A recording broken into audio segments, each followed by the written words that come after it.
Have you ever wanted to play Bloodborne at 60 FPS on your PS5? Or maybe Red Dead Redemption 2?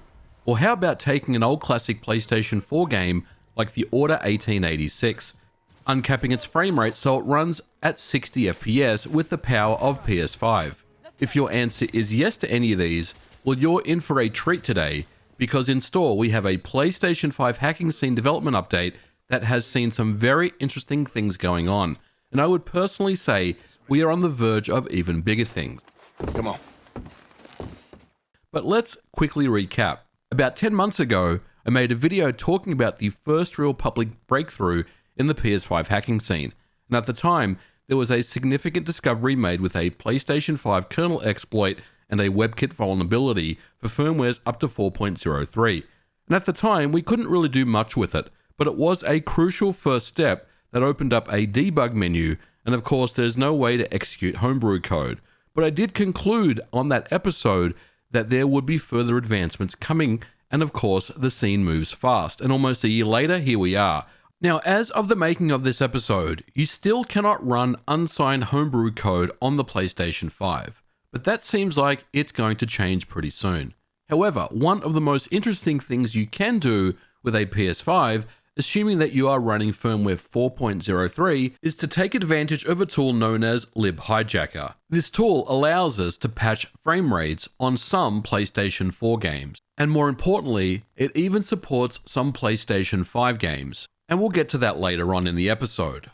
What this effectively means is that the official Bloodborne 60 FPS patch that we've been all waiting for years that will probably never come is possible with a PlayStation 5. And I might add, you do not need to resort to piracy in order to do this. In fact, at least of the making of this episode, there is no way that you can install fake PlayStation 4 packages on your PlayStation 5 via the exploit. I mentioned that there is no way to run unsigned code at this time, and there's also no true jailbreak available for the PS5, but it's not stopping you from taking your official games and then patching them on the fly, if you will, in order to uncap frame rates. You can use your original game discs just like the ones I'm using here. All you need is a PlayStation 5 that's running firmware 4.03. Now, of course, the average person out there isn't going to have a 4.03 firmware capable PlayStation 5. They've probably already updated it way beyond that. But for those people that are in the scene and are in the know, they know that having a 4.03 PlayStation 5 is something that they've probably kept in their bedroom or in their office, waiting for a day like this to come where they can break it out and start using it all over again. And here we are. Now, it doesn't stop with just Bloodborne. I mentioned Red Dead Redemption 2 as well, and this is another game that takes advantage of libhijacker. In fact, let's go ahead and take a deeper look at what libhijacker is. Back in July of 2023, a developer known as Astral Sky released their proof of concept of libhijacker. Now, I don't claim to be a security expert, but here's how it works. It attempts to leverage the Redus server found on the PlayStation 5. Now, if you know anything about databases or in-memory databases, you've probably heard the name Redus before, and there is indeed a Redus database that runs every time you turn on your PlayStation 5. Now, Redus itself has the ability to spawn what's known as a daemon process, which is a separate child process that sits resident in memory until the process is terminated or the PlayStation 5 is turned off. Now, what's interesting about this method, according to Astral Sky's finding, they say the following: you'll be able to read or write to other userland processes with the API. Memory protections are ignored. The process is technically local to Redus using SCE spawn processes from the Redus server process. So it's a daemon in theory, and the same methodology can be applied to a game process from this daemon. It actually might be more constrained with respect to resources, I really don't know. You can patch shellcore and games and anything userland too, just not the kernel, almost anything in userland at least. So the TLDR here is that libhijacker can attach itself to a currently running game process and effectively peek and poke memory on the fly. And this is where Illusion comes into the picture.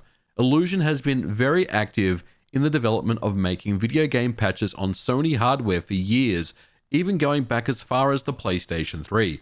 and Illusion has been working on unofficial 60 FPS patches and various other mods for the PS4 scene. But for the first time now with libhijacker, Illusion has been working on bringing their 60 FPS patches to the PS5, and here we are.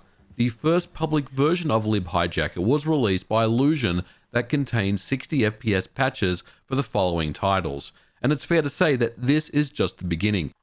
And of course, it doesn't stop there, and it's always great to see that various people in the scene work together to get things done. And I'm talking about Illusion and Lance McDonald bringing his 60 FPS Bloodborne patches across to libhijacker. Thanks to the amazing work of both Lance McDonald and Illusion, we can finally now play Bloodborne on our PlayStation 5 at 60 FPS. This is incredible stuff. Now, the way that this all works is quite simple. Assuming that you have the ability to run your PlayStation 5 exploit via firmware 4.03, you can easily just download the libhijacker files from the GitHub page, and rather than sending a payload over Netcat like you normally would if you wanted to, say, run your FTP server, all you need to do is run the Python script send_elf.py with the IP address of your exploited PlayStation 5, and that will set up the daemon process on your PC. And from here, you can easily just play any of the games that are supported with 60 FPS. You don't need to do anything else, and the great news is you don't need to restart your PlayStation 5 if you want to play another game that can be exploited with a 60 FPS patch. So in other words, if I'm playing Bloodborne, I can then take the disc out and then start playing Red Dead Redemption 2 without having to run the exploit all over again. The only way that this will happen is if you turn off your PlayStation 5. Of course, you'll need to run your PlayStation 5 exploit and then run libhijacker again. But it just sits there resident in memory, waiting for you to insert games that are effectively on an allow list that can be patched for 60 FPS. Now, as far as the games that I tested, of course I mentioned Bloodborne and Red Dead Redemption 2, and both of these run silky smooth at 60 FPS. Red Dead Redemption 2 especially is very impressive. It looks fantastic. Now, we'll say this is running, of course, via PS4 backward compatibility, so we're not getting 4K on Bloodborne. Of course, we're getting 1080p visuals, and I believe we're getting 1080p visuals on Red Dead Redemption 2. Now, I was looking for some of my older PlayStation 4 titles, and unfortunately, I have seemed to have misplaced my copy of Drive Club as well as Gravity Rush, but both of these run quite well, I'm told. I also ran The Order 1886. This is one of my favorite PlayStation 4 games, and it's one of those hidden gems, underrated games that is very quick, has a lot of quick time events, but playing it at 60 FPS all of a sudden makes this game quite transformative, and it's very, very impressive. Now, another game that's on this list is The Last Guardian, and if you recall, on the PlayStation 5, you could run The Last Guardian at 60 FPS provided that you ran the 1.00 version that came on the disc. If you let your PS5 update the game, then the game was patched, and it patched the uncapped frame rate. But the good news is, with the latest update of The Last Guardian, libhijacker effectively allows you to run the game with an uncapped frame rate at 60 FPS with the latest update, which means that you can play the game all the way through to completion without any performance issues that we found on the PlayStation 4 Pro. Now, the last interesting thing about libhijacker is that there are currently 2 PlayStation 5 games that are on this list. What this means is that it's now possible to patch PS5 games just in the same way as PlayStation 4. So what this means is, potentially, we may see games that are locked at 30 FPS, uncapped, and targeting 60 FPS. But I should also mention that with a game like Uncharted 4, it's possible to unlock the debug menu that Naughty Dog has baked into the game. And this allows us to do all sorts of cool and unique and interesting things. And this is running a PlayStation 5 game. So I am very interested to see what the future holds for libhijacker. I feel like that we're just scratching the surface of what's possible. Of course, we can uncap frame rates, potentially run things like cheats and trainers, and also open up debug menus and potentially do some cool things like disable the camera on various games. Really, we're just starting to scratch the surface of what's possible here.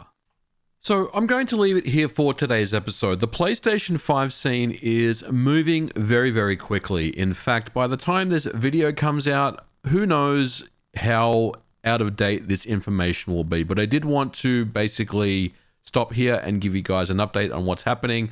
There is a lot of activity going on. And I will say that if you are interested in getting involved in the PlayStation 5 scene, you have a firmware capable 4.03 PS5 that's lying around and you want to test this out for yourself, I would recommend checking out Modded Warfare's channel. He does exceptional guides. They're always up to date on how to exploit your PlayStation 5, indeed your PlayStation 4 as well, if you want to go down that path. And I'll leave a link to his channel in the description below because he does some quality work. But we are going to leave it here for today's episode, guys. Thank you so much for watching. If you liked it, please don't forget to leave me a thumbs up, and I'll catch you guys in the next episode. Bye for now.